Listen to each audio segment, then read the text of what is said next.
Hello guys, welcome back to my channel.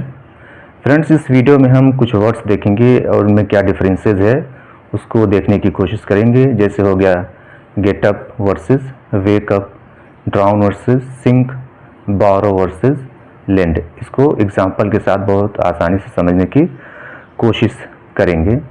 तो पहला word ले लेते हैं गेटअप और वेकअप। तो जब आप आँख खुलती है तो आप इस्तेमाल वहाँ करेंगे वेकअप। वेकअप के माने होता है जागना, बेदार होना, यानी आप सो रहे हैं, जब आपकी आँख खुली, जब आपकी आँख खुल गई तो आप कहेंगे वेकअप। तो कह सकते हैं कि आज मैं 5 बजे उठा, यानी मेरी आँख 5 बजे खुली, तो कहेंगे today I woke up at 5 o'clock। ठीक है, तो वेकअप का सेकेंड फॉर्म होता है वोक अप और थर्ड फॉर्म होता है वोकन अप। और गेटअप का इस्तेमाल वहाँ होता है, यानी आपकी आँख 4-5 बजे खुल गई हो लेकिन अभी आप बिस्तर पर हो, जब आप बिस्तर को छोड़ कर जाएंगे तो वहाँ आप इस्तेमाल करेंगे गेटअप। यानी today I woke up at 4 o'clock, यानी आज मैं 4 बजे उठा, यानी मेरी आँख खुली। And I got up at 4:30 o'clock, यानी कहेंगे कि 4 बजे आँख खुली लेकिन 4:30 बजे मैं वहाँ से उठकर चला गया, यानी बिस्तर को छोड़कर चला गया। जब आप बिस्तर को छोड़कर उठेंगे उसको कहेंगे आप गेटअप। तो गेटअप का सेकंड फॉर्म गॉट अप और गॉटन अप होता है, या थर्ड फॉर्म भी गॉट अप ही होता है। तो जब आपकी आँख खुलेगी तो आप कहेंगे वेकअप, जब आप वहाँ उससे उठकर चले जाएंगे तो आप कहेंगे गेटअप, उठना। तो नेक्स्ट वर्ड देख लेते हैं। नेक्स्ट वर्ड है ड्राउन वर्सेस सिंक। दोनों के माने हैं डूबना। तो सिंक का इस्तेमाल कहाँ होता है और ड्राउन का इस्तेमाल कहाँ, तो उसको देखते हैं।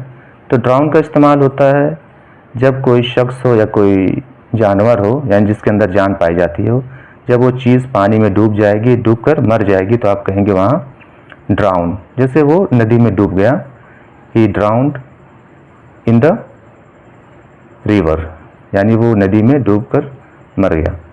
लेकिन अगर कोई चीज़ होगी जिसके अंदर जान नहीं पाई जाएगी तो वहाँ आप इस्तेमाल कर सकते हैं सिंक। जैसे कश्ती या नाव है, डूब गई, तो कहेंगे द शिप सैंक। सिंक का सेकंड फॉर्म होता है सैंक, थर्ड फॉर्म होता है संक होता है। तो कोई ऑब्जेक्ट अगर होगी, आमतौर पर ऑब्जेक्ट के लिए सिंक का इस्तेमाल करते हैं, और आदमी हो गया, जानवर हो गया, उसके लिए आप इस्तेमाल कर सकते हैं ड्राउन का। नेक्स्ट वर्ड है बोरो और लेंड। इसको समझते हैं। बोरो के माने उधार लेना। जब आप किसी से कोई चीज़ उधार लेंगे कुछ वक्त के लिए तो आप वहाँ इस्तेमाल करेंगे बोरो। जैसे कह सकते कि आप अपनी पेन मुझे देंगे उधार, तो आप कह सकते can you borrow me your pen.